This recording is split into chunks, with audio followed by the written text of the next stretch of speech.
Hi, my name is Sheila and I'm a senior at Calabasas High School and I'm taking Senior Project. Senior Project is a class where we do 1 semester of research and 1 semester of a project based on the research. For my project, I'll be cooking different cuisines from around the world to answer my main question. What are the key differences in flavors around the world? Now, this is not a tutorial by any means, but rather an informational video as I talk about the history and culture behind the different cuisines, while I cook in the background. For my third cuisine on this channel, I'll be doing German cuisine. I'll be talking about the history and culture behind it. All the information I'll be using is from an article from the Food from Every Country forum that highlights German cuisine. I'll be linking the article in the description along with the 2 recipes I'll be cooking in this video as well. The first introduction of new items to the region included potatoes around the 18th century during King Frederick II's reign, and it quickly became a staple in German diet. But as time passed, Germany faced times of starvation as food was scarce during the time of world wars, both I and II. It was also around this time when Germany was split into an east and a west half, each half developing their own style of cooking different from one another. Those who resided in the West stuck with a more traditional German sense of cooking, and those who lived under the East developed a more Russian style of cooking as they were under Russian rule. Not only different style of cooking can be found between the East and West parts of Germany, it can also be found between the North and South, as it varies when you go up and down the country. Those who reside in the North may incorporate more seafood into their diet as they live in the coast. This can be seen in dishes like Aalsuppe, an eel soup, or Eintopf, a seafood soup. As you move further south, you find less seafood, but you find other dishes like Würstchen, or commonly known as a Frankfurter, as it is home to the southern city of Frankfurt, which is some sort of sausage.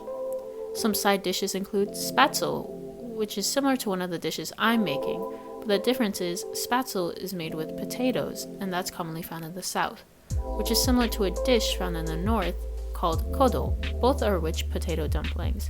I'm also making Spatzle, but I'm not using potatoes. I'm using an egg and flour base.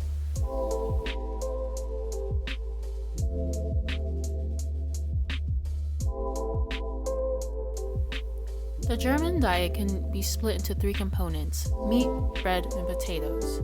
Potatoes are usually the item holding many of the dishes together as it provides a lot of sustenance, and each part of Germany has a preferred way of preparing it.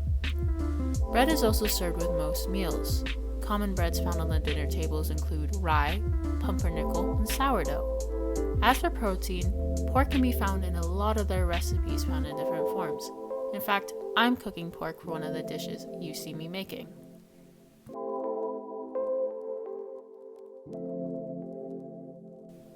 Some traditions Germans practice include Oktoberfest, which is heavily food-based. Oktoberfest happens in the last week of September in Munich, Germany, not in October. Beer is drank in large decorated mugs called Bierstein.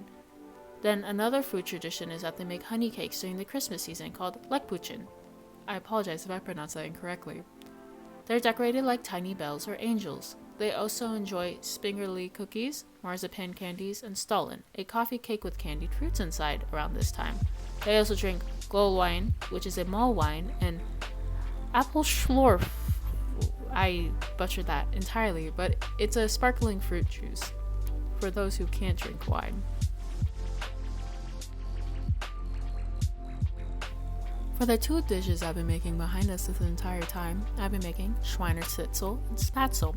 Schweineschnitzel is very similar to its counterpart, Wienerschnitzel, which is found in Germany and Austria, and it's usually made with veal.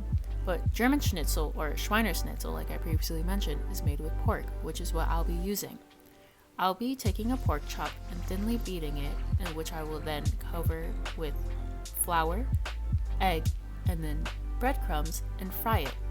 As for the Spatzle, I'll be combining flour, eggs, salt, and water to make a dough mixture. Normally people have Spatzle makers where it makes tiny little noodle things and they pour it into boiling hot water.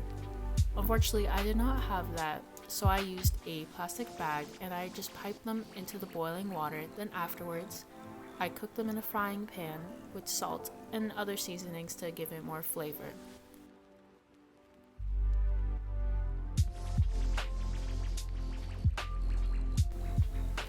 Overall, this was one of my more difficult weeks as I haven't cooked pork before, as well as the Spatzle dish was very difficult to figure out how to work out without having the proper gear for it.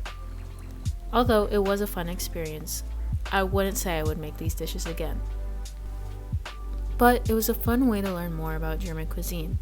Overall, I would rate this week a 6 out of 10 for how fun it was, but the outcome was not as great. That's all, and please enjoy the rest of the video as I cook.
And that was all for this week, so please like and subscribe to my YouTube channel to support my senior project. And thank you.